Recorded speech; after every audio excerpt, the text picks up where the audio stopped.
Finally, a revolutionary new fighter jet is set to dominate the skies. While conventional fighters have served their purposes exceedingly well, the United States has unveiled a new type of fighter, one that is believed to be even more lethal, swift, and extremely advanced. This $300 million supersonic fighter boasts mind-blowing capabilities that the world is definitely not ready for. How does this new aircraft differ from the conventional ones? What are the unique features of this technological marvel?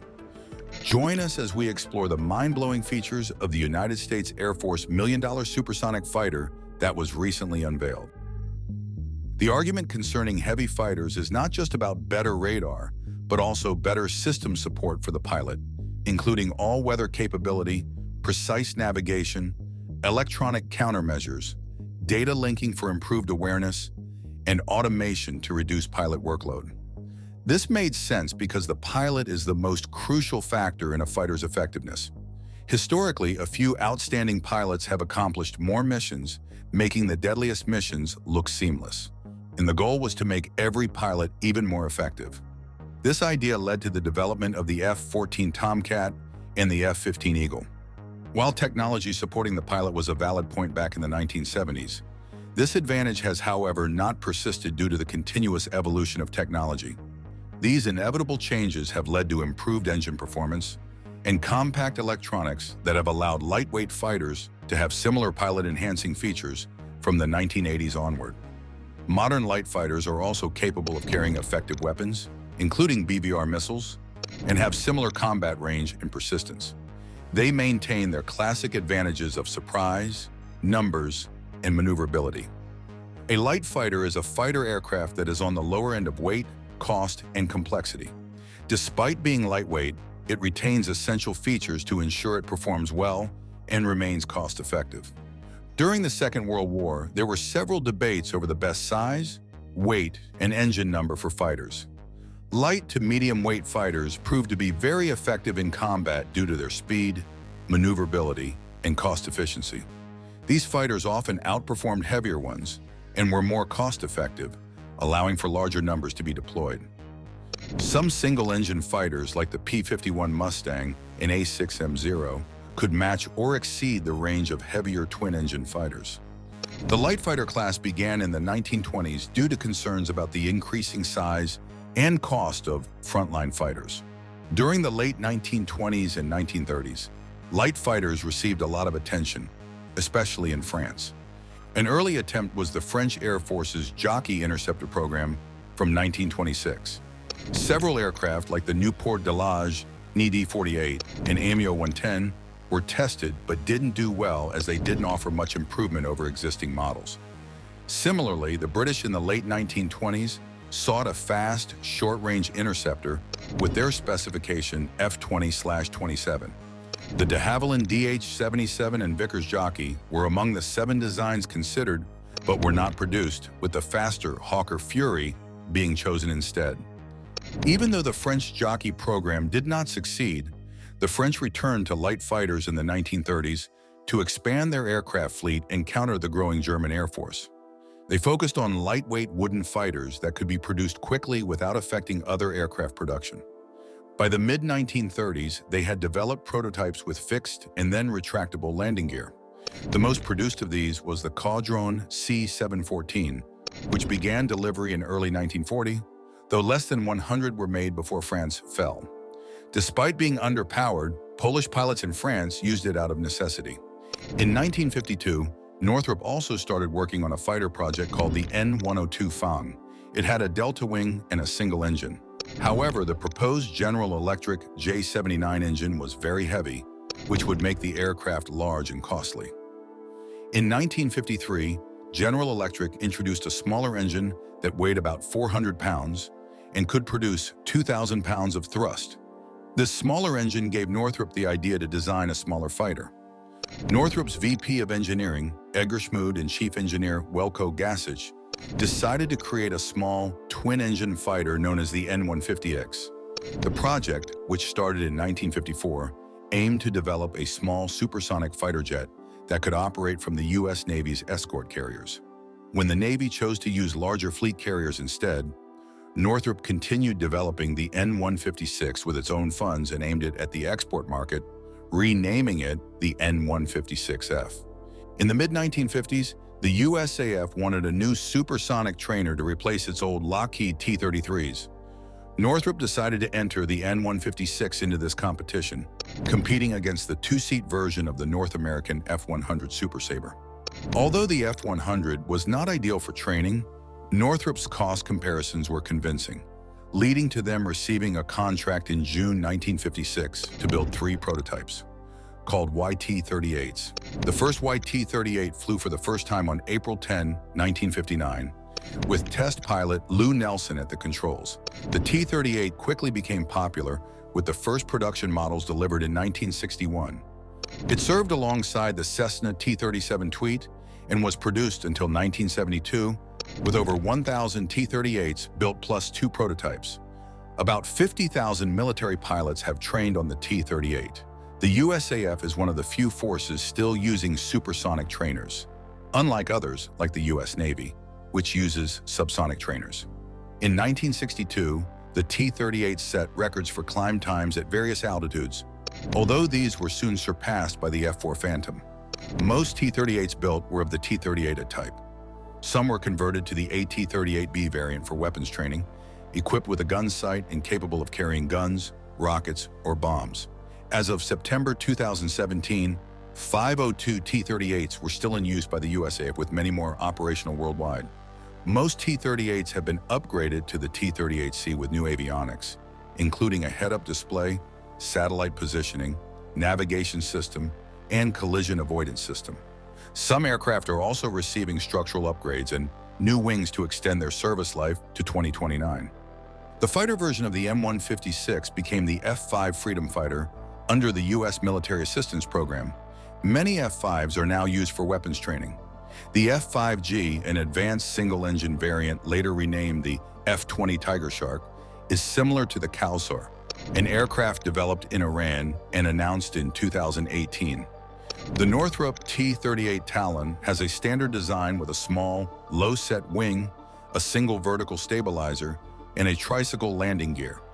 The cockpit has seats for a student pilot and an instructor arranged one behind the other. The controls are powered by hydraulics and don't have a manual backup, so if both engines fail in flight, the aircraft can't be flown. Handling the T-38 was once seen as too easy compared to the advanced fighters of the 1960s. However, by the 2000s, it was considered one of the toughest aircraft to fly in the United States Air Force. It earned the nickname White Rocket for its agile performance, but pilots found it somewhat unforgiving in terms of aerodynamics. The T-38's wings can be told apart from the F-5B and F-5F, which are based on the same design by their shape. The T-38's wings meet the body of the plane at a straight angle and end squarely, while the F-5 has extensions and wingtip launch rails for missiles. The wings of both models are built with a standard structure of skin over spars and ribs. Its wings were designed to handle forces of up to 7.33 G and last for 4,000 flight hours. This was enough for most training, but became a problem during intense maneuvers, leading to incidents where wingtips would break off. Northrop fixed this by adding thicker skins to the wings. During its development, the design team kept strict control over the aircraft's weight, which contributed to its simplicity. The T-38 only includes basic navigation and communication systems, has no fuel stored in its wings, and doesn't have options for carrying extra equipment.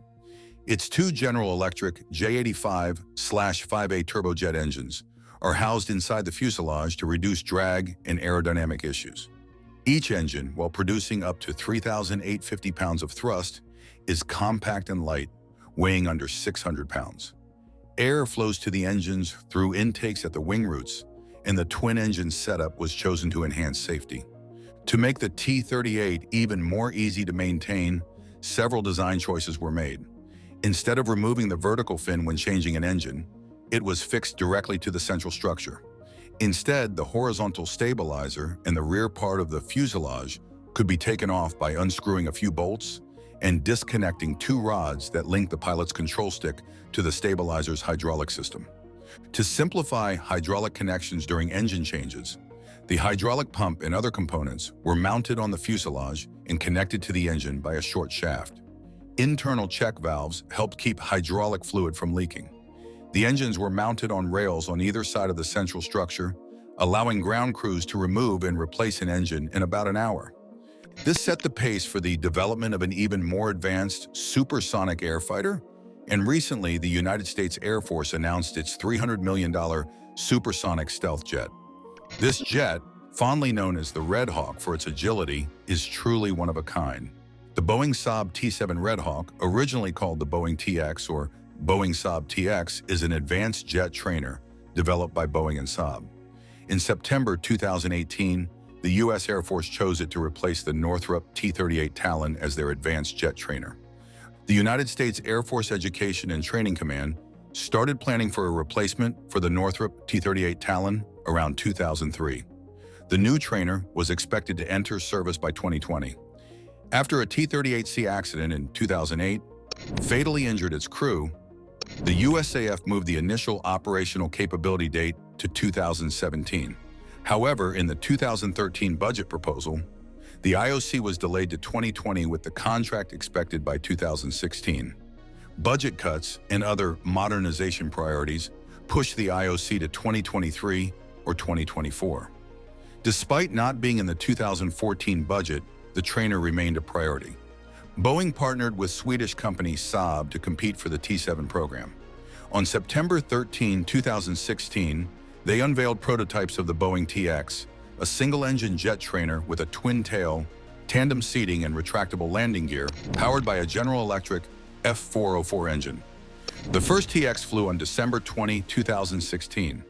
The Boeing Saab team submitted their bid for the T-7 program in December 2016.